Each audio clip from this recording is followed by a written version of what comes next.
Elle nous raconte des histoires qu'elle écrit parfois sur ses mains pour ne pas les oublier. C'est Clémentine Portier-Kaltenbach. Oui, aujourd'hui, Clémentine, c'est pas sur les mains, c'est sur le corps qu'on peut voir vos messages. C'est les tatouages.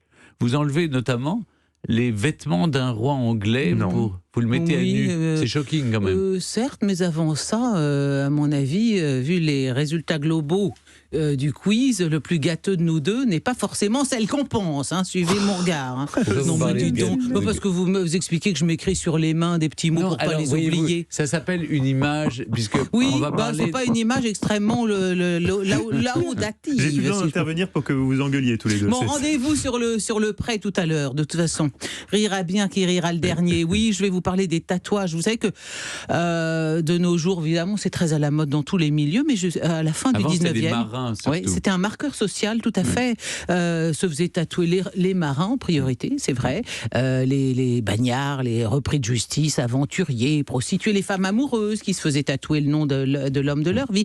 Et puis les ouvriers dans certaines professions. Globalement, l'univers du tatouage, c'est alors avant tout celui de la marginalité. Mais en la matière, les Anglais, qui sont toujours capables de tout, vont chambouler les pratiques, les idées reçues et faire du tatouage le must-have absolu de la gentry britannique à la fin du 19e. Alors, il y a des rois, oui, qui de père en fils vont se faire tatouer. Et ça commence avec Édouard VII. Alors, il avait probablement la question de la nature de son tatouage a fait couler beaucoup d'encre. Une encre marine et peut-être même une croix. Mais c'est surtout à partir de son fils, le duc d'York, le futur George V, qui lui naît en 1865, que ça devient up-to-date d'avoir un tatouage.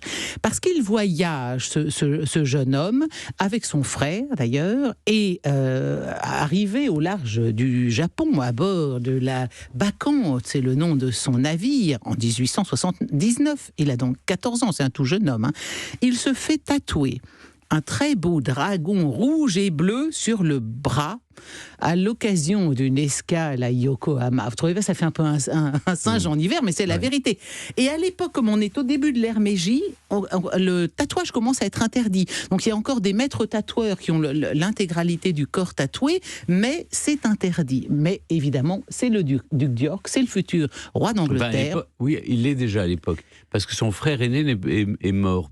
Non, il n'est pas encore mort. Non, je ne pense pas qu'ils sont encore morts, puisqu'il voyage avec son frère précisément. Ah bah oui, donc il est le futur roi d''Angleterre, mais il ne le sait pas encore. Voilà. En tout cas, on lui envoie Ori Shiyo, qui est le plus grand tatoueur japonais, parce que pour le futur roi d'Angleterre, enfin un de ses fils, en tout cas, on peut quand même envoyer ce qu'on a de mieux. Tous les officiers de bord l'imitent, et ça y est, la mode est lancée.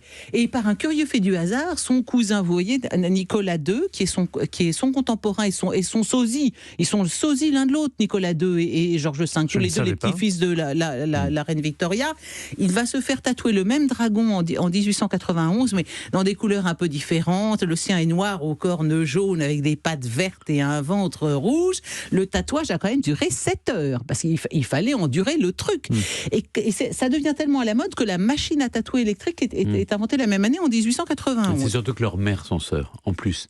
Ils sont plusieurs fois. Alexandra de Danemark et Dagmar, qui est l'épouse d'Alexandre III, sont toutes les deux sœurs. Et oui, donc ça c'est l'endogamie dans les familles royales. En tout cas, ils finissent par se ressembler complètement. Alors du coup, à l'imitation des souverains, la société la plus sélecte court chez les tatoueurs, des comédiennes illustres, des grandes dames, tout ce qui porte un grand nom n'hésite pas à suivre le mouvement. La marquise de Londonderry se fait tatouer un serpent sur la jambe en 1903. Tel sportif, lui, se fait tatouer sur le biceps un club de golf.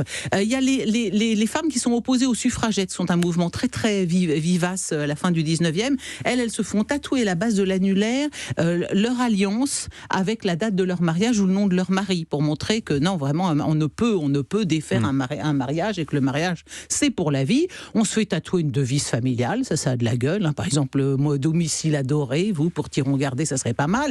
Ou le portrait de son animal de compagnie préféré, chien, chat, perroquet. Vous n'avez pas songé à vous faire tatouer une de vos poules? Ça serait bien. Et vous, là, vous, Mathieu, un ballon de basket. Je sais. Sur le torse, je vois bien sur le torse Nicolas de Flus, un patron de la Suisse. J'avais pas pensé, vous me donnez des idées comme ça, effectivement. Et les Anglais se font tatouer les paupières. C'est le début du maquillage permanent. Alors, la grande question que l'on se pose encore aujourd'hui dans le landerneau des tatoueurs, est-ce que la mère de Churchill, Lady Randolph Churchill, avait un ouroboros tatoué sur le poignet? C'est quoi un ouroboros? Un ouroboros, vous connaissez très bien sans le savoir, c'est un serpent qui se dévore lui-même. C'est un motif assez souvent utilisé dans l'Antiquité égyptienne et grecque.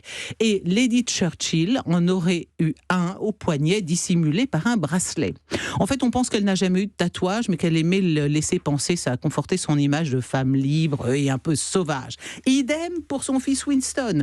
Comme ancien officier de marine, il aurait eu une encre de marine tatouée sur l'épaule gauche.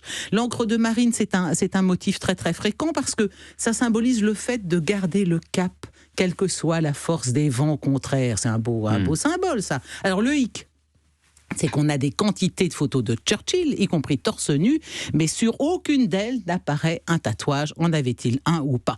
Alors, il y a aussi, en matière de tatouage, évidemment, l'anecdote très connue de Bernadotte.